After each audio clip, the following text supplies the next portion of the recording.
Good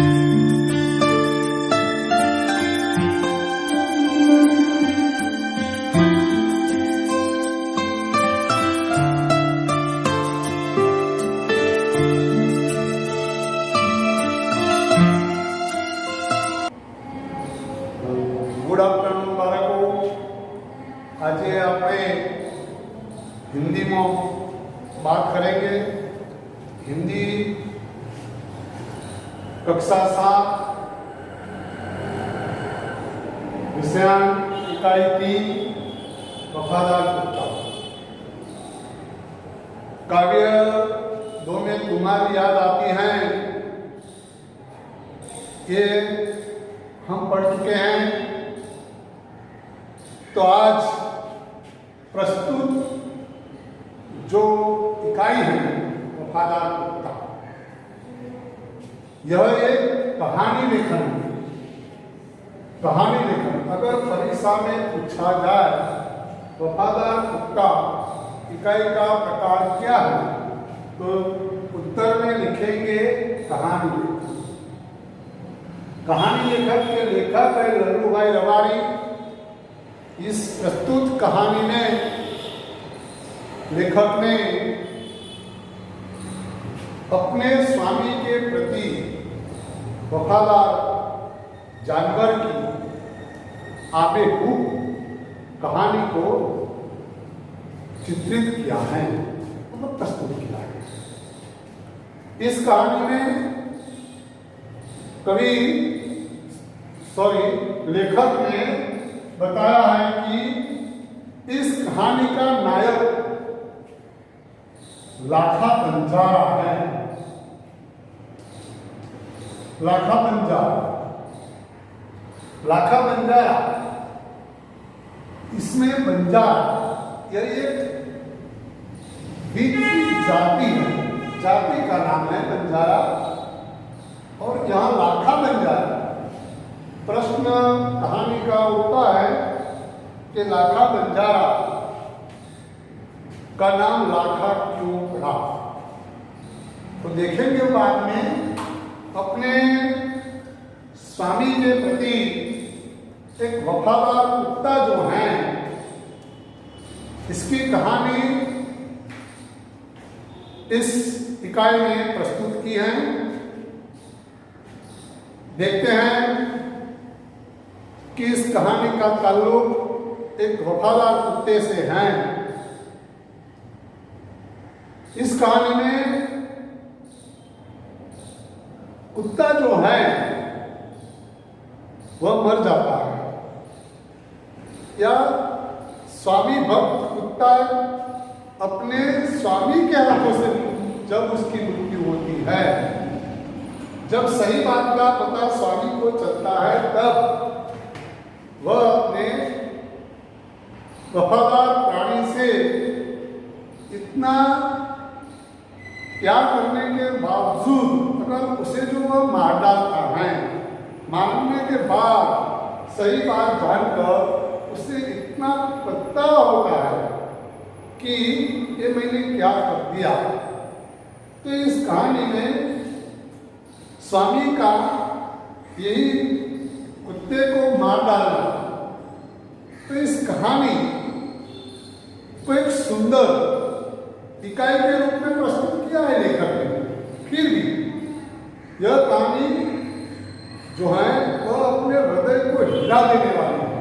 हिला देने का मतलब यही है कि ये कहानी बार बार पढ़ेंगे तो भी छात्रों को इतना आनंद आ जाएगा कि स्वामी भक्त के लिए देखो स्वामी ने ऐसा क्यों किया, बिना सोचे बिना समझे जल्दबाजी में जो कार्य करते हैं मनुष्य या मानव, तो उन्हें पछतावा होता ही है। इस कहानी में भी यही है कि पछतावा होने के बाद मनुष्य अपनी जो पछतावे की गलती जो है वह इस कहानी के स्वामी भक्त कुत्ते के प्रति बताई दी गई है। इस कहानी का जो यहाँ लाखा बंजारा जाति देखेंगे कि उत्तर गुजरात में पाटन जिला जो है, पाटन जिले में एक छोटा सा सुंदर राधनपुर नामक गांव है, मतलब नगर जैसा है।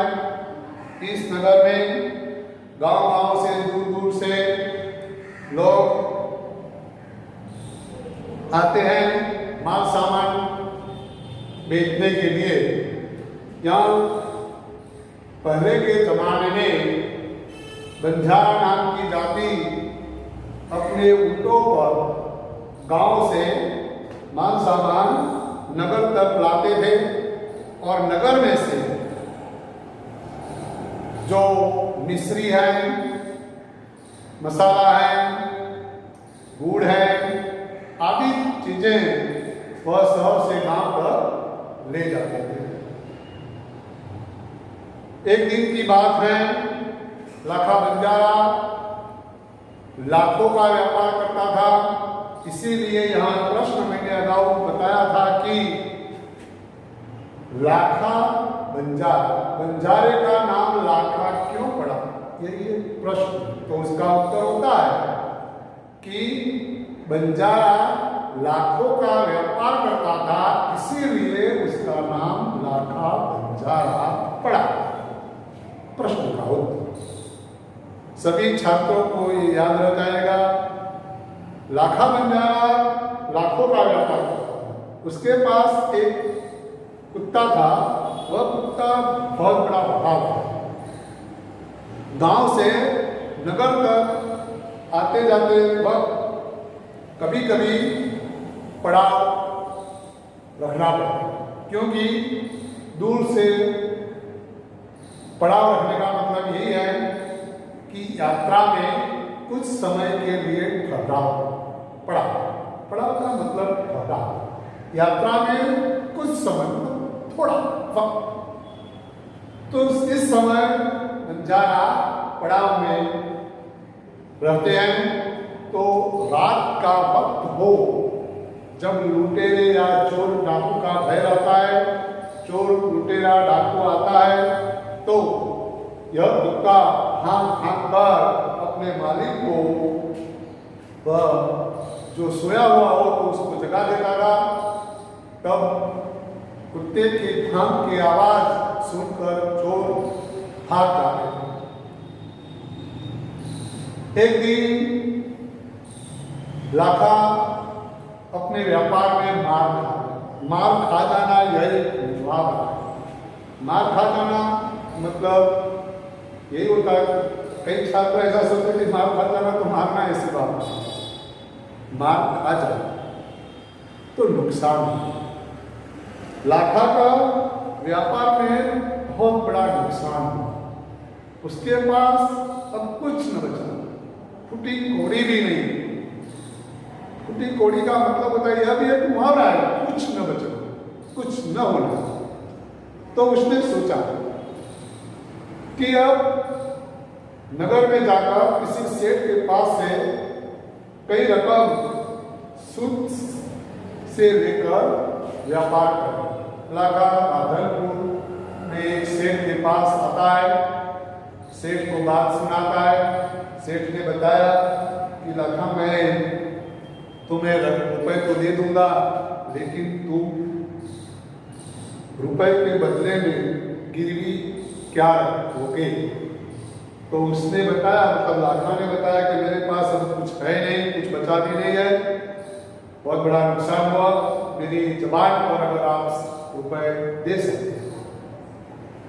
तो सेठ ने बताया कि कोई बात नहीं है, तेरे पास ये जीजान से भी प्यारा जो कुत्ता है, यह कुत्ता कुछ समय तक मेरे पास रख दे।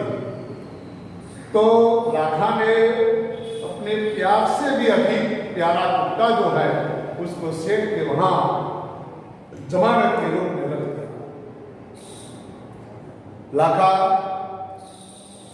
एक साल की अवधि पर रुपए लेकर गांव चला गया। सेठ के वहाँ कुत्ता रखवाली करता है।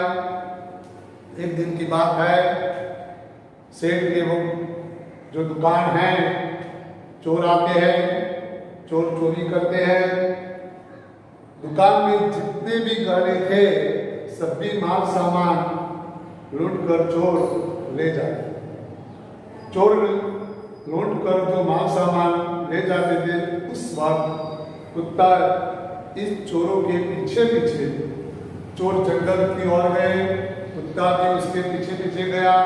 चोरों ने पूरा माल सामान जंगल में, जमीन में डाल दिया, मतलब खड्डा खोद कर वहां रख दिया। कुत्ता ने सब देखा। चोर वहां से 9-2-11 हो गए, मतलब भाग गए। 9-2-11 हो जाना वह भी एक मुहावरा है, भाग जाना। वह भाग गए। कुत्ता सेठ के पास आता है। सेठ को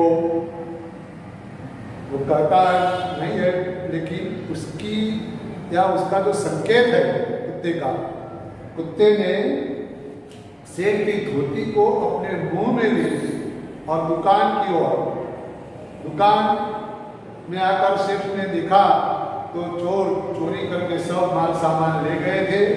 तो कुत्ते ने सेठ की धोती को पकड़कर जंगल की ओर ले गया, जहां चोरों ने जो माल सामान गड्ढा था, वहां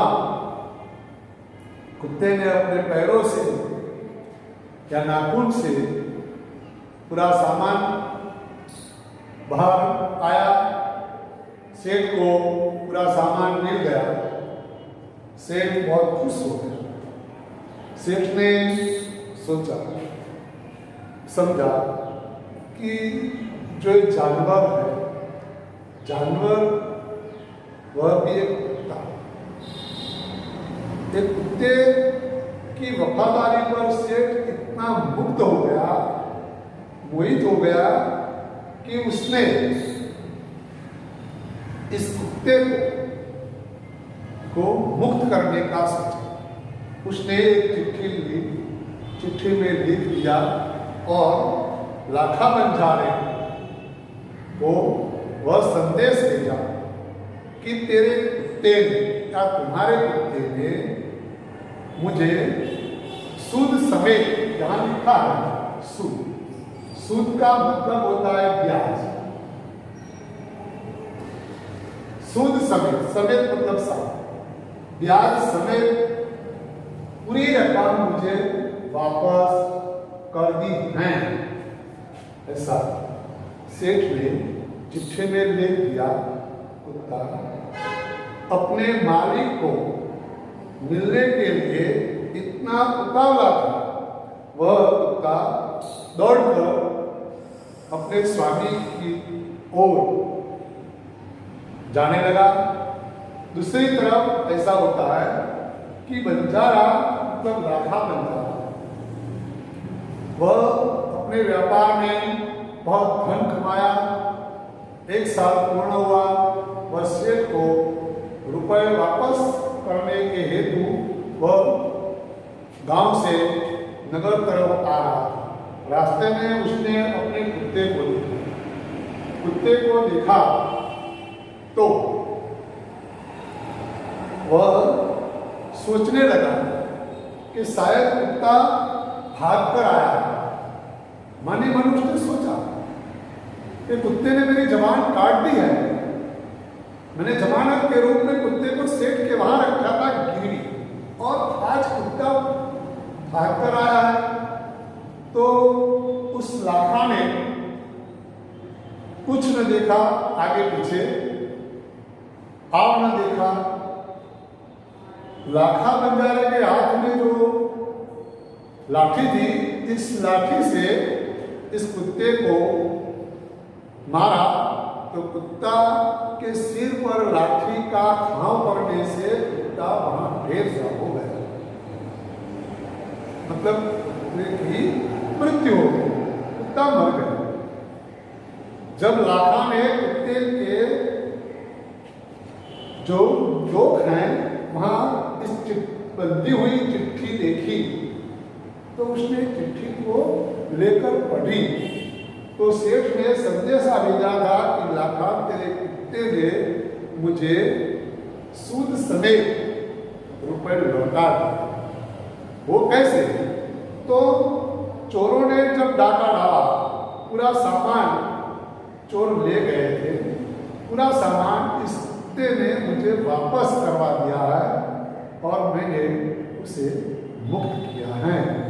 तो लाखा इस चिट्ठी को पढ़कर इतना प्रायश्चित करने लगा कि हाय ये मैंने क्या कर दिया। बिना सोचे बिना समझे जो कार्य किया, तो कहा जाता है कि एक कहावत भी है। तो ये कहावत कैसी है कि अब पछताए हो क्या जब चिड़िया चुग गई खेत। इसका मतलब ये होता है कि किसान ने वहां जो फसल तैयार होती है, फसल तैयार होती है, उसके बाद जब तक फसल काटी नहीं जाती तब तक फसल का भार रखना किसान की जिम्मेदारी है। किसान जब तक फसल अपने घर तक नहीं ले जाता तब तक उसकी रखवाली करनी होगी। अगर जब जो ये पंछी या चिड़िया जो है वह दाने चुग ले तो कोई मतलब नहीं है। इसी तरह इस कहानी में ऐसा है कि एक कुत्ते को मार डालने के बाद लाखा जो है उसको है, तो लाखा जो है सोचने लगा कि अब क्या करें। तो लाखा ने उस शव को, शव मतलब मृतदेह, कुत्ते के मृतदेह शव को उसने अपने गोद में, गोद का मतलब होता है आंचल, आंचल ये शब्दार्थ जो है, गोद का मतलब आंचल, तो ये आंचल में उठा लिया, मतलब गोद में उठा लिया और उसने राधन को नगर के तालाब के किनारे पर अपने वफादार कुत्ते की एक समाधि बनाई। आपने कई लोगों की समाधि देखी होगी। समाधि का मतलब होता है स्मारक, तो यहाँ स्मारक कई लोगों की समाधि देखी। समाधि वह भी कुत्ते की, कुत्ते की समाधि को देखकर लोगों को इतना आनंद आ जाता है कि एक कुत्ता मतलब एक जानवर इतना वफादार, आज भी ये लोग जो हैं वह जानते हैं। अब व्याकरण की परिभाषा जो है आगे हम पढ़ चुके हैं। संज्ञा, संज्ञा के प्रकार है, व्यक्तिवाचक संज्ञा है, जातिवाचक है, गुणवाचक है, संख्यावाचक। यहाँ एक छोटा सा है मतलब व्यक्तिवाचक। व्यक्तिवाचक किसे कहते हैं? तो किसी खास व्यक्ति, प्राणी या स्थान को प्रकट करता है ने व्यक्तिवाचक संज्ञा कहते हैं। संज्ञा आशा विमान चलाती है, इसमें आशा, विमान कौन चलाती है? आशा। आशा एक ही व्यक्ति है, इसीलिए आशा व्यक्ति वाचक संज्ञा है। दूसरी वाक्य में नर्मदा गुजरात की सबसे बड़ी नदी, सब गुजरात में बहुत सी नदियां हैं, इसमें सिर्फ यही लिखा है कि नर्मदा गुजरात की सबसे बड़ी नदी है। तो बड़ी नदी कौन सी है? नर्मदा। यही एक व्यक्तिवाचक नाम है। हिमालय भारत का सबसे ऊंचा पर्वत है। भारत में बहुत से पर्वत है। हम गुजरात की जो बात करें तो गुजरात में गिरनार पर्वत है। गिरनार गुजरात का सबसे ऊंचा पर्वत है, तो गिरनार लिखा जाए तो भी वह एक व्यक्तिवाचक नाम है। इसी तरह यहाँ हिमालय भारत का सबसे ऊंचा पर्वत है, तो हिमालय नीम गुणकारी पेड़ है। यहाँ पेड़ों का नाम लिया हुआ है, कई पेड़ है, बहुत से पेड़ है। इसमें नीम का मतलब जो गुजराती में देखे तो लिमड़ा वृक्ष, यहाँ देखे कि नीम गुणकारी पेड़ है तो नीम। वैसे तो बहुत से पेड़ों के नाम हैं, आम फल है, इस तरह नीम तो गुणकारी नीम यह एक व्यक्तिवाचक संज्ञा है। ऐसे व्यक्तिवाचक संज्ञा के 5-10 वाक्यांश छात्रों को लिख कर लाना है, मतलब सभी छात्रों को लिख के लाना है और इस कहानी को बार बार पढ़कर उसका अनुवाद मातृभाषा में करना है, मातृभाषा में अनुवाद करके लाना है और प्रश्न के उत्तर लिखकर लाना है।